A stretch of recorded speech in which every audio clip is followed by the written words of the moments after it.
Today we sit down with David and Bethany Wray and talk about the culture of the home this week on the Healing Place Marriage and Family Podcast. Welcome to the Healing Place Marriage and Family Podcast, where families are equipped to reflect God's redeeming love. And now, here are your hosts, Michael Campagna and Jared Lambert. Hello everyone, this is Michael Campagna. I'm your co-host at the Healing Place Marriage and Family Podcast. Hope you're having a great day. Joining me as always, Jared Lambert. How are you, Jared? Doing well, but it's not always. No, that's true. I've missed the last couple. Our campus pastor has been working very hard. No, I'm just kidding. Actually, joining us today is our campus pastor, David Wray, and his wonderful wife, Bethany. We are so excited to have you guys today talking about the culture of the home. That's right. We're going to be talking about the culture of the home, how do you set the culture, things that work against the culture, and how do we turn around, a culture that isn't right. So, yeah, listen up, people. It's Pastor David and Bethany. How are you guys doing? We are doing fantastic. Doing great. Thank you for having us. This is a awesome platform and opportunity, so thank you. Yeah, well, thank y'all for being here. I know y'all have a lot going on, and it's an honor to have you guys in the booth with us today. So, David and Bethany, tell us a little bit about yourselves, about your marriage, how long you've been together, how you met, your kids, all that good stuff. All right. Well, God has blessed me, my friend, with an amazing wife. No, for real, he has. We met in college, my junior year of college, Bethany's senior year. She was a little older than me, but she likes to say she raised them like she likes them. So here we are today. Wow. Here we are today. Don't edit that.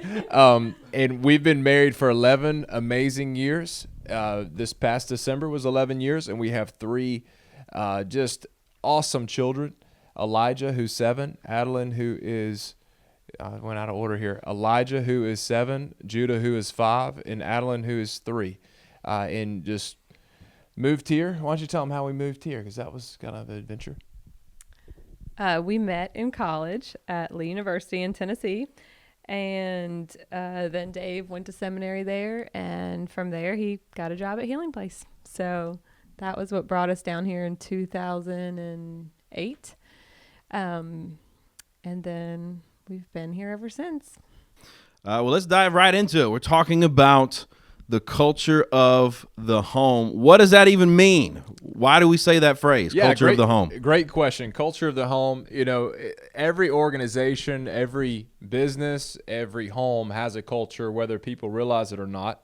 And the culture of the home, what I mean by that is the environment of the home, what the values of the home are, the behaviors, the practices. When you walk into that space and you're around your family, what are the vibes? What is the feeling? What's the mood? And so the culture of the home is a big topic for me and for Bethany and our family, that we want to make sure that our temperature of our home is at a healthy and a spiritually strong place. So that's a big topic for us. Okay. So what is the culture of the Wray home? And I mean, I'm sure there's plenty of good spiritual things we can say about culture of the home, but specifically in your house, what does the culture look like? Yeah, one of the biggest things is identifying what you want the culture to be, and making sure that we're practicing things that are reinforcing and bringing about that culture, because the culture is going to be set either intentionally or unintentionally. And we want to make sure that as a married couple and as a mom and dad, that God's given us 3 amazing kids, Elijah, who's 7, and Judah, who's 5, and Adeline, who's 3. He's given us a lot to steward and to lead and to take care of, and for our marriage to resemble that of Christ. And so for us, the first thing is establishing what we want the culture to be. And so for us, obviously Christ-centered, that's a no-brainer, but we want our home to be filled with joy. We want our home to be filled with encouragement, fun. I think Christians need to have as much fun as anybody else. We don't need to be boring and just, playing tic-tac-toe all day. We can have a good time with whatever it is that's going on in our life and our world, and how we raise our kids, and that they're experiencing joy and excitement in our home. So there are things that we practice and do that we want to make sure that our kids are catching a hold of, that they're growing in, that they're seeing, that they're not just hearing, but they're actually watching. So Bethany, why don't you talk about some of the things that we practice, or just the culture that we're trying to make sure that we're pinpointing in our home? I know, for us, life can just be so fast-paced with young kids and schedules and just in all the craziness. We've found that it's just so important to be intentional to kind of see what direction you're headed. It's so easy for me to get in the daily details and just what has to be done. And so just taking that time to look out ahead and see what direction are we headed. And what are our goals as a family? What are our priorities? And then once you really know what your goals and your priorities are, then it's a lot easier to make those practical daily decisions if you're kind of making those with your goals in mind. So you're making those practical decisions about everything from kids' activities to schedules to all kinds of things. If you have your goals in mind, it's a lot easier to shape those decisions. Sure. And I would say too that in regards to this, your kids, every kid has a different personality.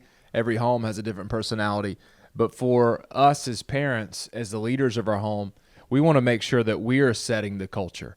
Because, a child, even though they're younger, their behavior or their actions, if you allow it to, will begin to set the culture of the home. And Absolutely. so we try to make sure that we're holding the line. And it's not by any means are we getting on here and saying that our home and the culture of our home is perfect every single day, because it is far from that. But we at the same time understand that it's our responsibility, that we're making sure to set a standard of what we call like the Ray family way. This is how the Rays live. This is what the Rays do. And this is what it's all about for us. So just the importance of making sure that as parents and leaders of your home, that you are setting the standard and the culture of your home. Hey, let me ask you all this. Where did you guys get the idea or the concept for creating a culture in the home? Was that something that was modeled for you guys growing up, or something you learned along the way? Where did you guys pick up this idea? Yeah, sometimes you learn things that you don't necessarily have language towards, and you haven't described with words or even put down in writing, but you see things happen all the time in your own experiences. And I know for both of us, we grew up in great homes that really modeled what God desires, and modeled true love and friendship and kindness towards one another. So what we started to do is, in order to reinforce the culture that we wanted, that it'd be Christ-centered, that'd be a home filled with encouragement, that'd be a home that is fun, we started practicing and modeling things that made sure to bring that culture about. So some of the things are very routine for us. I'll give a couple examples. But for us, to keep things Christ-centered, is we try to pray as a family about all types of things.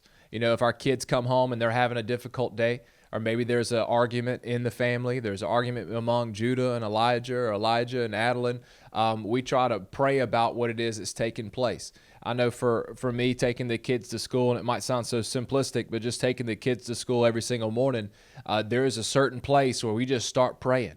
And there's even a list of things that I pray over them every single day that they're hearing over and over. Another thing in regards to just setting the culture focused on Christ is that we have a family verse, Joshua 1:9. Have I not commanded you, be strong and courageous? Do not be afraid or discouraged, for the Lord your God is with you wherever you go. So I have my kids, and Bethany has our kids. Hey, let's say the family verse, Joshua 1:9. And they're not always fired up to do so, but nevertheless, they're going to hear it, and they will say it after some time of coercion. And they say these things, and it gets in their spirit. And even though right now they might not understand it all fully, it's getting in their spirit. And then too, just as far as encouragement, if words are used that are hurtful or damaging, even if I say something or if Bethany says something, we do two things. Is we say one thing in response, is that we always say we use our words to encourage others.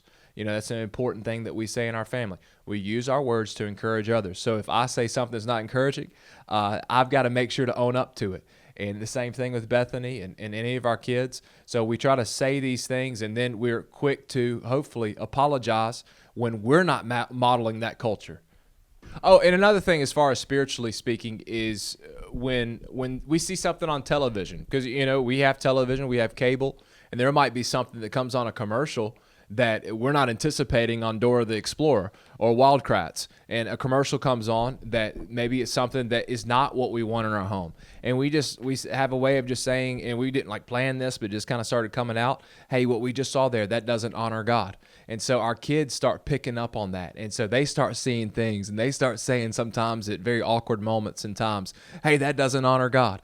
But we're seeing that through practicing these behaviors and these patterns, it's helping our kids to catch on to the culture that we have. And too, I mentioned this earlier, but just with fun, man, we try to schedule things that are fun for our family. We eat together, we laugh, we share about our day. We go and see movies, or we go to the park and play, or we go on vacation, just having fun, hanging out with each other, going for walks, going and playing sports in the backyard. That, our home is a place that is Christ-centered, and everything we do is focused on Christ. But we're a family that likes to laugh and have fun. That life's too many difficult things not to enjoy the ride and to make the most of everything that you're facing. So those are some of the practices that we make and try to make a priority in our home in regards to setting the culture. And let me say one more thing, is just the idea of honor too. We try to really honor one another. I know Bethany and we try to honor each other in front of our kids, and then honor our kids. And so that we have this respect, mutual respect in our family, because there's many things that will try to fight against the culture you're trying to establish. I want to pick up on something you said earlier about, we're planting seeds. And one thing I've learned is exactly how much the power of the influence we have as parents over our children. For those of you listening that might not know, Brandy and I have a heart for fostering. So we've been fostering 4 and a 5-year-old. And, through examples like David and Bethany and, all the great leaders here that Brother Wayne and Brother Mike and the people that have poured into our lives, we've started instituting some of those things, and we can see the effect of the seeds we plant in not our kids' lives, but also the foster kids' lives. Over the last year and 8 months, we've seen a slow and brief change of how they talk, how they respond, how they react. So it really, my conviction is, I understand that as parents, we have influence over our children. And like you're saying, to make sure that we do create a culture of our home, because we are given these children as a gift. We're to steward these children well. We're raising up an army for God, and to have them have a heart for the kingdom of God and for the people of God is important. So just want to really encourage our listeners as parents. You have a great responsibility, but also a great influence over your children. Well, David, you mentioned things that work against the culture you're trying to set. So after you as a couple, you sit down, you have this conversation, you've got these great goals, but then life happens. And I think, Bethany, Mom usually has a better finger on a pulse of why things aren't working the way they're supposed to. At least that's how it is in my house. Why don't you share a little bit about those things that come between this vision you have of your home culture and where you are right now? I think it's definitely something that it isn't immediate. It doesn't happen overnight. And kind of like what Jared was saying, it's little by little. It's seeds you're planting every day. And just like with a seed, you don't really see the growth. But over time, if we just take small intentional steps to create a certain culture or to point our kids in the right direction, it's that little by little you start to see that progress over time. And even with kids, it's like you might get in a quick lesson here and there, or a quick thing that they pick up on, or you think that you've really got through to them and you're like, they got it, it's all clicked, and then they say something crazy and you're like, oh wow, we got a long way to go. But just putting those seeds like day by day. And one of the things I think that works against the right culture is inconsistency. And what I mean by that is more inconsistency in what the culture is. I think we have to be consistent about what the culture is in our home, what we want it to be once we go ahead and define that. Consistency doesn't mean that it'll always be perfect, but keeping the standard the same. So it's not that your family's always going to be hitting the mark, because we all know the craziness in a day, and that it's very difficult to be that vision, like you were saying, at all times. It's an example, like in our house, I know, is that we don't want to have yelling, which is so simple, but it's not something that we want in our home. But with 3 young kids and just how crazy it gets and how tired we are sometimes, and I know I can definitely yell, and it definitely happens.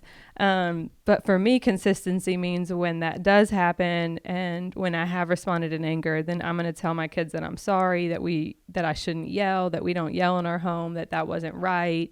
And just by being honest when we mess up with whatever that standard we set is, I feel like that most supports the culture and the goals that we've set, because then the kids see consistency in what we're shooting for. Sure. So they're not seeing perfection, but they're seeing that consistency in what the goal is and where we're wanting to end up. Man, there's so much power in the parents owning it when they don't do it right. Because otherwise, you communicate to the kids, what I expect you to do doesn't really hold sway over me. It's not important, really. It's just something I said. But when we own it, we apologize. And I know some parents are listening right now, and they just cringe at the idea they would ever apologize to their children.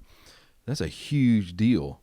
If we want them to behave a certain way, we've got to show that it's important for everyone, not just for them.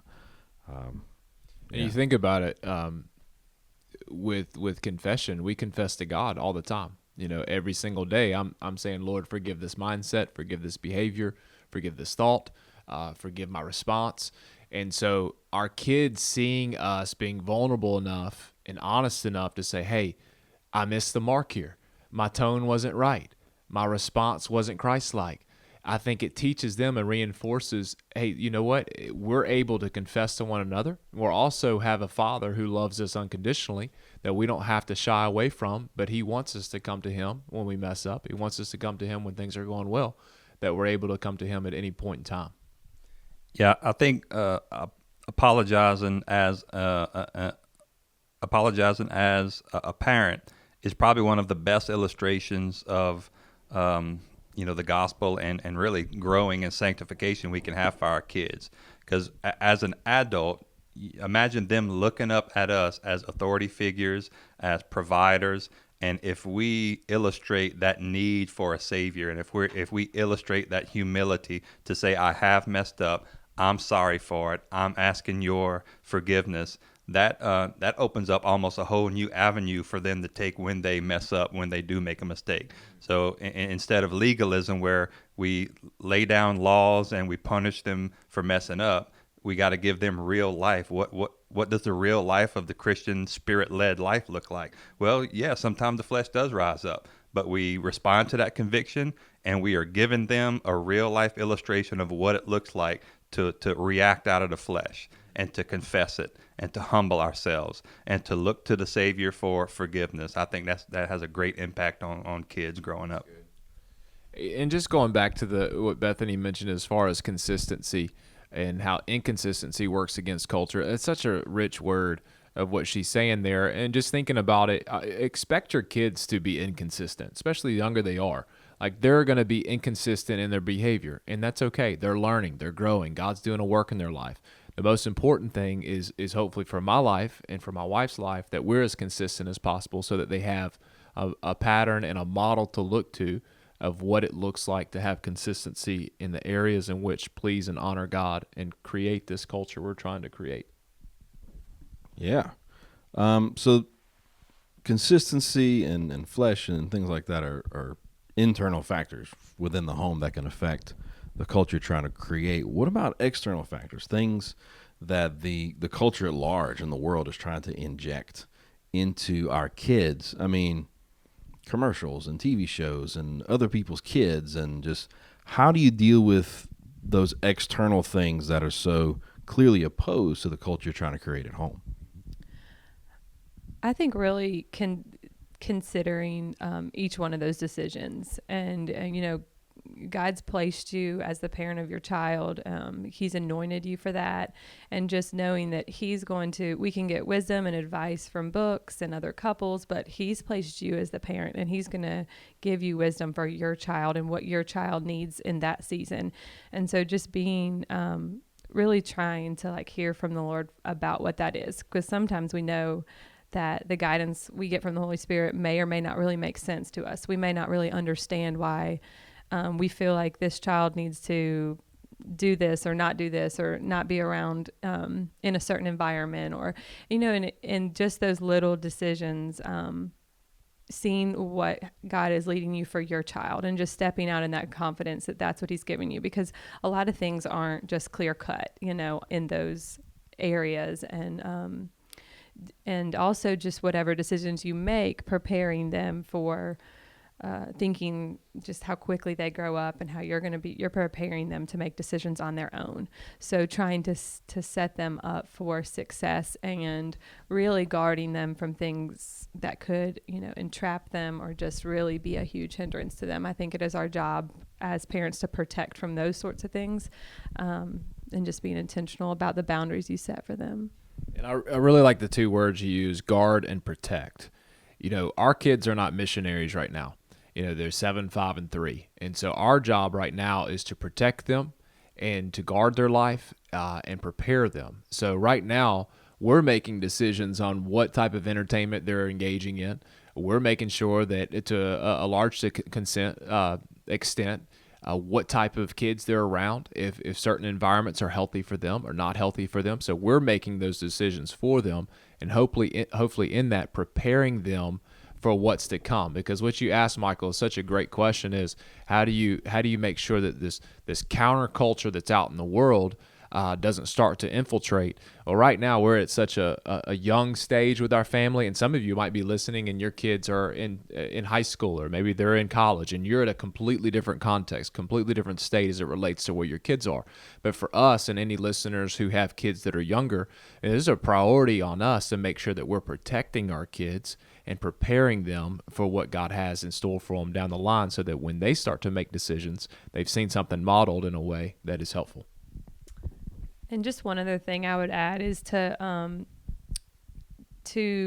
take your child's personality into account and the unique ways and giftings that God's given them. I think sometimes there's a pressure for kids to act a certain way or be a certain way at a certain age, or and I think just each child has their own personality, and God will give you your own unique way to parent them, and even between different children, it's different. So just not feeling like you have to go by a certain way, a certain cookie cutter way to do that. Yeah, I found that when, my family, myself, my kids come up against something in a culture that doesn't represent the kingdom culture that we try to live by, I try to remember that that's always a teachable moment. I think you got to use a lot of wisdom and discernment. You don't want the pendulum to swing so far as if we don't want them in the world, and we keep them and shelter them. I think what David said about guarding and protecting are good words. That's different than sheltering them. At the appropriate age, when it's wise, we want to have, if they are exposed to some of those outside worldly cultures, we want to use that as a teaching moment, so that they can have an understanding of that culture leads to destruction.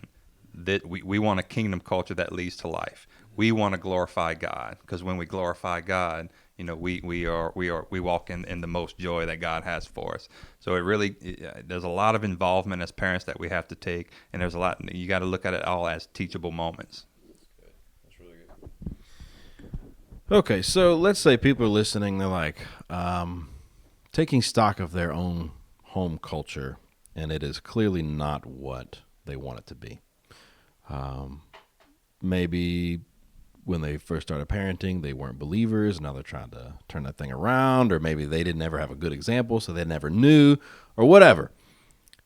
Their home culture is not what they want it to be. It's not honoring the Lord.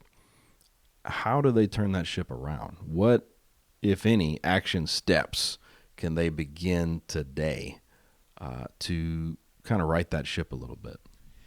Yeah, that's a great question. And, the whole purpose of this is not to bring shame or guilt on anybody, but it's also to be able to identify some things that maybe need to be worked on and corrected. So with that question, you have to be objective. You have to be honest. You have to ask the Lord. You have to take inventory.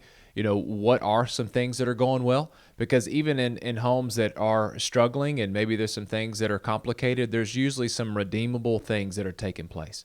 And God is at work. So identify the things that are going well, and then also identify the things that you need to work on. Identify the areas that, hey, we've gotten this off course. And maybe it is, just like you said, Michael, it hasn't been a pattern. It hasn't been something you've been able to see before in the past. Maybe you didn't grow up in a home that represented what you want to represent in your home now. And I would encourage you to do this, and this might seem a little different, but find some couples, find some homes that do things well. Spend time with them, because you can listen and read and get teaching, but sometimes these lessons are better caught than they are taught. And so you see it, you're able to experience it, you ask questions, you're able to just to see how people handle parenting, how they handle their marriage, and God will start to teach you through others. It's an amazing gift of relationship that God places around us, and that's why we talk a lot about small groups in church and getting into married connect groups or small groups or men's and women's small groups, and that's because we can learn from each other.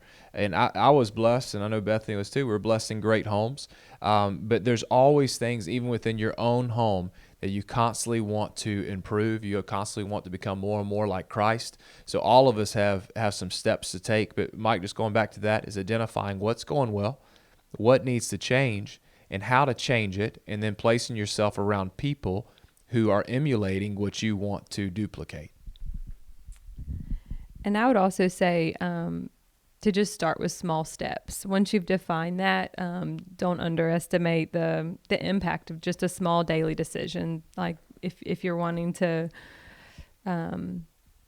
emphasize scripture more or share Bible verses with your kids, just the decision to have a note card and have that on there and share that on the way to school, or whatever it is, whatever small decision that may not take long in your day, the impact of whatever that is over time could make a big impact. And then also just keep starting over. Your family, there's going to be ups and downs. There's going to be times you miss the mark, and don't let that discourage you, but just keep starting over. Keep heading back on the path that you want to be on, and making those daily decisions to kind of steer your home and your culture. And also just, there's going to be, depending on like your role in the family and the dynamics of your family, there may be aspects of it that are just out of your control. And just realizing that you can do what you can do, but you cannot control other people in your home or in your family or whatever in that situation. If just doing what you can do and not trying to carry the weight that maybe you aren't supposed to have to carry.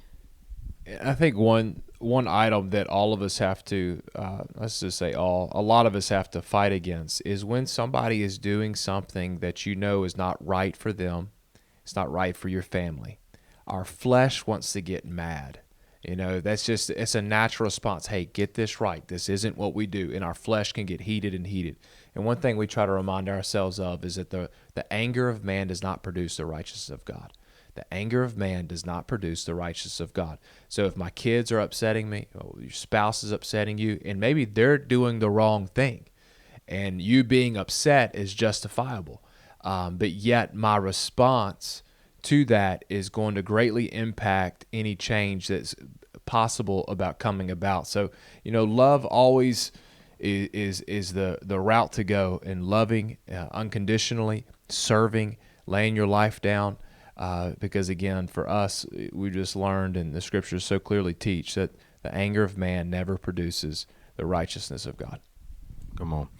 Those are great points. One thing I would add, sometimes it's difficult to be objective about a culture or a home from the inside. And if you're really struggling to put a finger on what needs to change, things need to change, but you're not sure what or how, I want to encourage you to get in touch with our pastoral care team here. We've got wonderful pastors, men and women, men of God like Jared, who will sit down with you, talk about your family, the issues that you're having, and lovingly, patiently walk with you to a place of health, a place where your family is clicking the way you think God wants it to. So definitely want to remind everyone about that resource. All right, well, I think that's great. Thank you guys so much for being here, sharing about culture of the home. I think it's really going to be a huge blessing for people. Please make sure you hit subscribe and like and leave a comment. All that stuff really does help get the word out on the interwebs for more and more people to listen to this amazing content.